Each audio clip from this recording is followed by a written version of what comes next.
Ladies and gentlemen. All right, a warm welcome to you all. It is a commonplace that side events after lunch can be quite challenging, but all of you look like rather avid side event followers, and I'm sure you had no lunch at all. So we just continue. We have a very important side event this afternoon, co-sponsored by Colombia, by Germany, by Thailand, and by the UNODC. We will have some opening remarks. We're going to have 3 very important panelists, and then, if time permitting, there will be some concluding remarks. Without further ado, may I invite Mr. Yuri Fedotov, the UN Undersecretary General, and also UNODC Executive Director, to open this event. Mr. Fedotov. Thank you. Executive Director Fedotov, dear Deputy Executive Director Lale Demos, dear Mr. Cabrera, dear Kun Chai, Excellencies, distinguished delegates. I would like to thank you all for joining us today at the side event exploring the role of alternative development in the Post-UNGASS framework. I am honored to speak here today among such distinguished panelists from Colombia, Thailand, and UNODC, all of them long-standing partners of Germany in promoting AD as an important pillar of international drug policy. It is a great pleasure to share the panel of this side event along with UNODC Executive Director Fedotov, and I would like to thank UNODC and in particular the Sustainable Livelihood Unit for its great support and cooperation over the years. I'm very pleased to speak here along with Mr. Cabrera, Director of the recently formed Presidential Agency for Illicit Crop Subsidization in Colombia.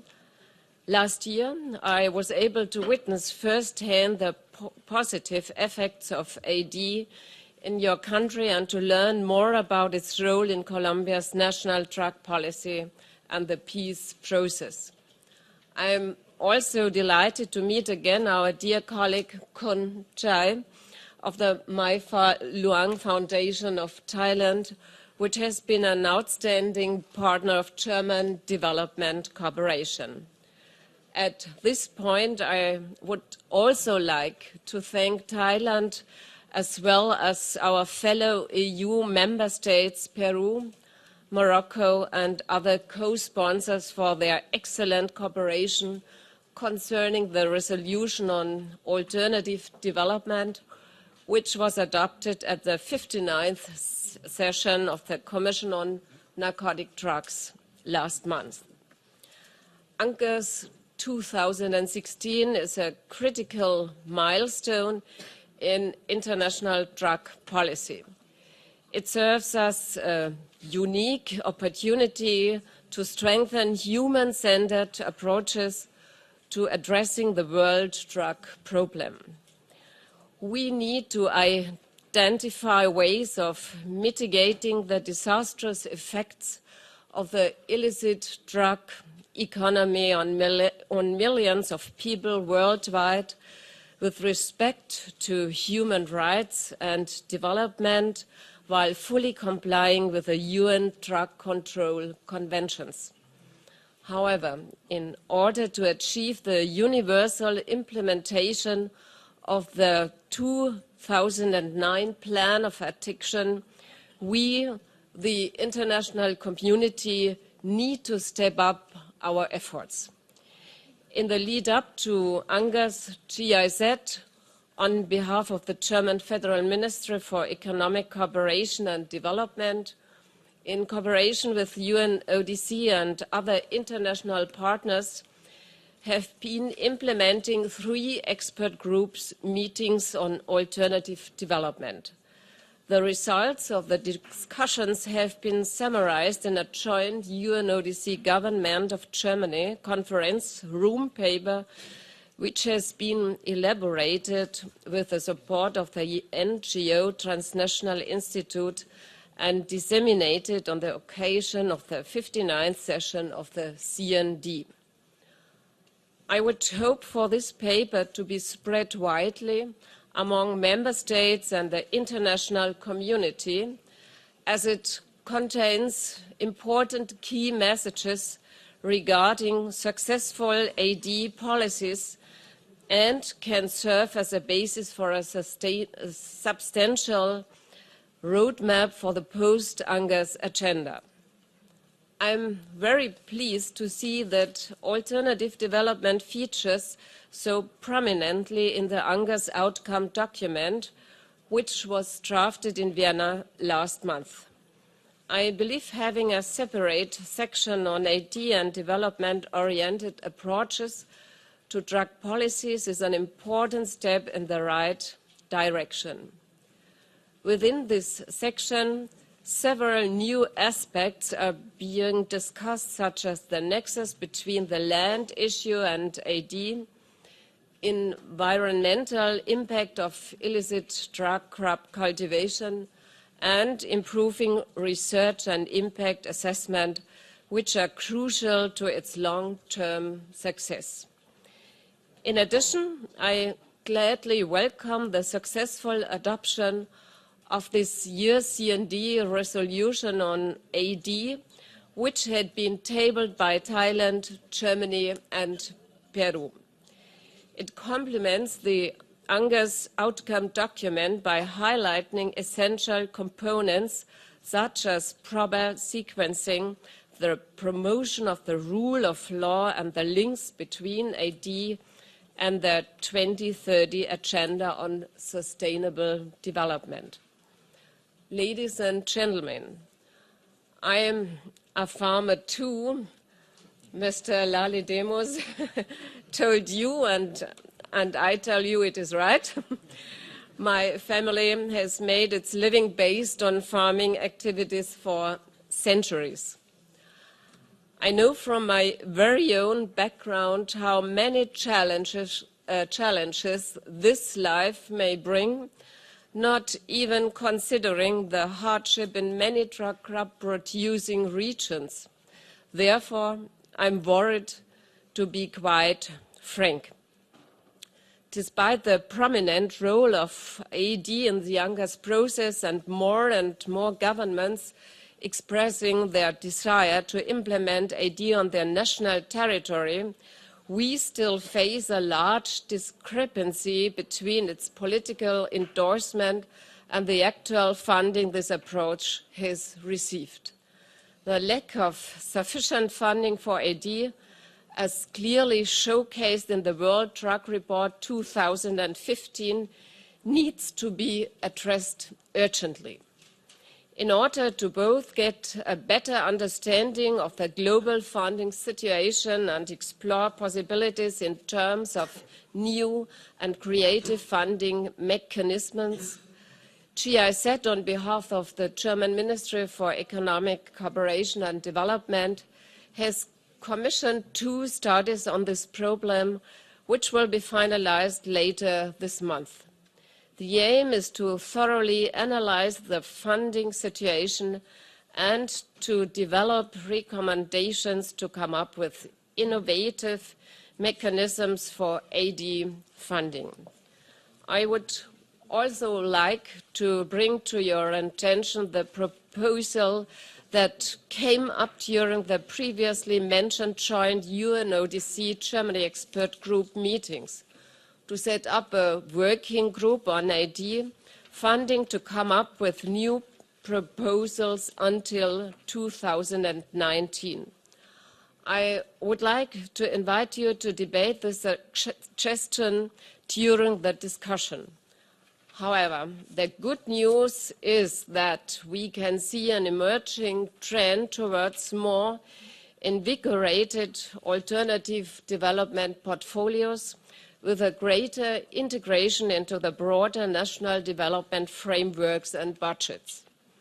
In addition, I believe that we need to start looking at AD from a broader perspective and emphasize links with other issues of global relevance, such as poverty reduction and food security, the links to environmental issues, especially in the field of deforestation, and by the links of the drug issue to global challenges such as climate change. Ladies and gentlemen, getting a better understanding of these linkages will help us to create synergies with other sectors or partners which have so far not been involved in AD interventions. We are convinced that there are natural links between AD and the issue of climate change. Therefore, we would strongly suggest analyzing the use of climate finance tools and other related new funding streams by creating new incentives for investment in AD projects.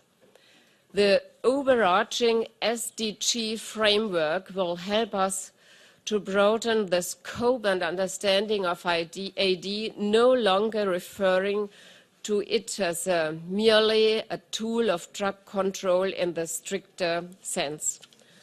I would like to stress that AD interventions based on the UN guiding principles on AD can make an important contribution to sustainable development efforts and the achievement of the SDGs. There is plenty of evidence and lessons learned of sound development-oriented drug policy interventions that showcase the links between AD and sustainable development that should be taken into due consideration. Poverty reduction, food security, sustainable agriculture, as well as access to land and the promotion of peaceful societies are just some of the thematic areas of the SDGs which are also closely linked with AD policies. Ladies and gentlemen, I firmly believe that we should harness this momentum and use UNGASS as a forum to promote the success stories of AD. The Post-UNGASS framework of 2016 is the pre-UNGASS framework of 2019. Let's join our efforts until 2019 to visibly improve the funding situation of alternative development, to better integrate AD into the broader development agenda, and to thoroughly analyze its linkages to poverty reduction, environmental aspects, climate change, and peace and security issues within the SDG framework. Let's join our efforts to assist interested governments in implementing and adapting their own national drug policies to incorporate development-oriented and human-centered approaches to addressing the world drug problem. Thank you very much for your attention. Thank you. I now give the floor to Mr. Disnada Diskul, our friend and colleague from Thailand, specifically the chairman of the Mei Phal Luang Foundation under royal patronage. The floor is yours, sir. Thank you very much. Madame Motler, Elder, ladies and gentlemen, I'm honored to be on this panel amongst like-minded dignitaries addressing an esteemed audience at this historic moment. Over the past decade, I believe alternative development has come a fair way. In these past 2 days at UNGASS, we hear member states and organizations echoing calls for more balanced, develop-oriented, people-centered drug control policies. The recently launched Sustainable Development Goals and the United Nations Guiding Principles on Alternative Development, which Thailand is proud to have played an active role in helping shape, serve as valuable references to guide our AD efforts. However, our work is far from over. We need to ensure that we move forward from words and recommendations to actual implementation on the ground with measurable and sustainable outcomes.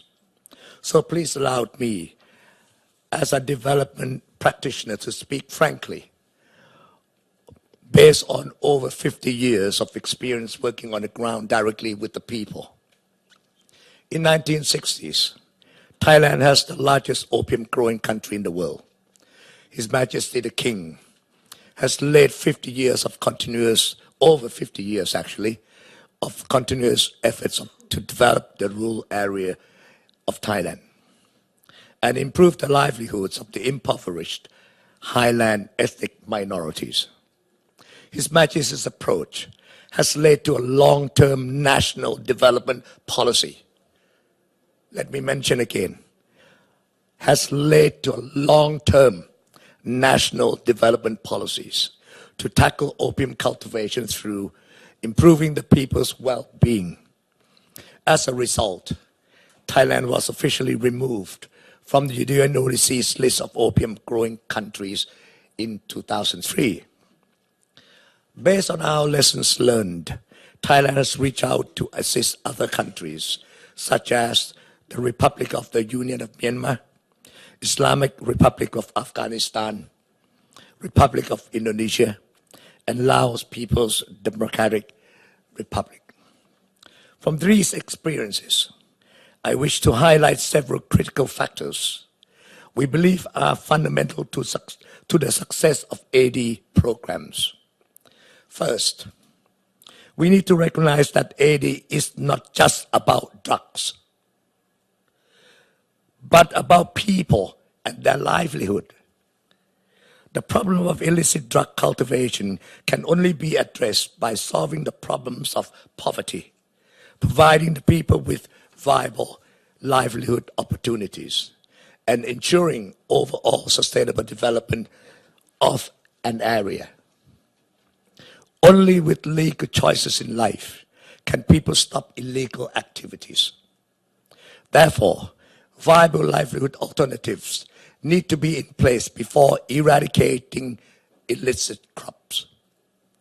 Importantly, development assistance should not be based on any conditionality. We must provide aid to entire communities to uplift their livelihood, rather than targeting only those who grow drug crops. Second, it is important to adopt a holistic and integrated area-based approach, addressing the problem sets of entire area, the whole community. We need to make sure that the basic factors of that development are in place. For instance, water management system and access to productive land. These basic requirements must be met while we plan for longer-term activities, such as capacity building, value addition, marketing, and branding. Third, we must involve all levels of stakeholders in the entire development process. May them be central government, local authorities, and the grassroots community.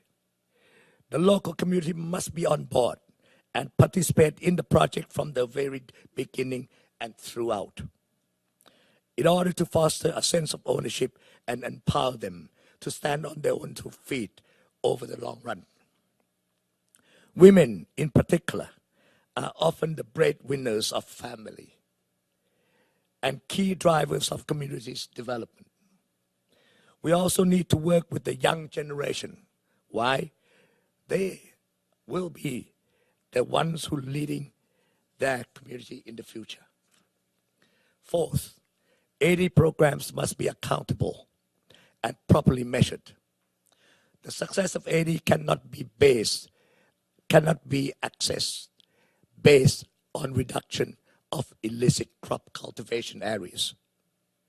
We must take a longer-term view that is human-centered. So outcomes, rather than input and output, must be measured. What do the people get out of it? Or the direct impact of the lives of the people and all aspects of their well-being, socially, economically, environmentally, culturally, must be the indicators in line with the SDGs. Fifth is the importance of trilateral, regional, and international partnership and cooperation in sharing best practices, enhancing the effectiveness of AD programs. Thailand has been and will continue to be a donor country in software, providing our experiences in partnership with other donor countries to assist communities on sustainable alternative development programs. We are delighted that through the Mafalung Foundation, we will be partnering with the Federal Republic of Germany on the global partnership on drug policies and development to assist countries and communities wishing to implement AD. Ladies and gentlemen, I believe that alternative development and rule of law are two sides of the same coin, and one cannot be attained without the other. Rule of law creates conducive conditions for AD to be possible, and AD enhances rule of law from the grassroots level. Participation of communities in the AD process fosters a culture of lawfulness and governance within the community, promoting peace and national security. In addition, I would like us to seriously consider the implementation of AD in urban settings, particularly when 2/3 of the world population will live in urban areas in the future. Poverty, marginalization, lack of employment, lack of dignity, and lack of opportunity also exist in urban areas. Therefore, I truly believe that AD approaches can be applied as problems of poverty and crimes in slums and urban areas can also be addressed through a people-centric approach. Addressing the problem of its root cause and providing the people with basic needs, job, education opportunities, empowerment, respect, and a sense of dignity. Finally, I wish to reiterate that alternative development and sustainable development are fundamentally linked. Central to both alternative development and sustainable development is addressing problems and needs of the people. Let me repeat again, the two links between alternative and sustainable development in addressing problems and needs of the people and empowering each individual to be able to lead self-reliant, dignified lives over the long run. If well-being and resilience are fostered at individual level, we will have strong communities, regions, and countries, not only more resistant to drugs and other crimes, but ready to develop and carry on sustainable livelihood. Thus, AD programs properly carried out will contribute to realizing the SDGs. Thailand provides concrete evidence of successful projects fulfilling the SDGs, resulting in the community's improvement well-being and deterrence from illicit cultivation. Thailand stands ready to share the real living proofs for those who are interested. We believe our experiences and lessons learned can benefit communities in need, fostering more peaceful and inclusive societies and creating a strong foundation to countering the world drug problem in a sustainable manner. Thank you all sincerely.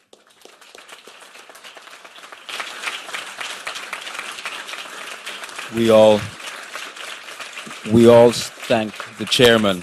We all thank the chairman of the Mahfoud Wang Foundation for sharing with us 50 years worth of experience in Thailand, but also for having traveled this far with your health condition, with your throat, to deliver your speech. No, don't be sorry. We really appreciate that.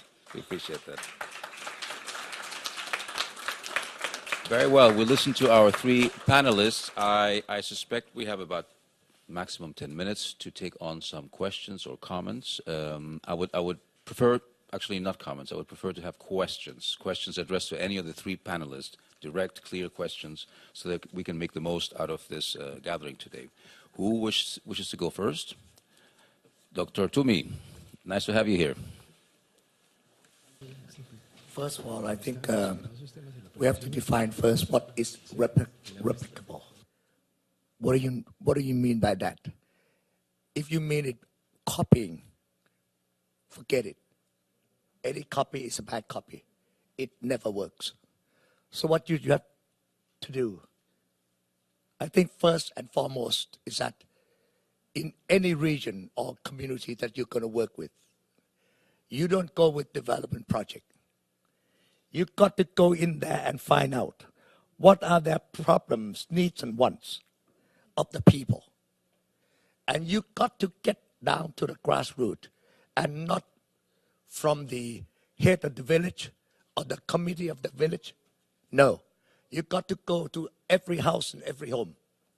At least 80%, 70 to 80%, to learn from them. What are their problems? What are their needs and wants? It's not what we decide in this room and push forward into those places and do it. That's wrong. That's why AD failed all these years, because you never identify the problems and needs of the people. That's why I think, to answer, I think, your question as well, and the lady from Canada also, applicable, yes, one can adapt what one do, but we have to find out the communities. Each communities and each country have different problems. So find the problems and needs, and you will hit the nail on the head. Thank you so much. Thank you. Perhaps a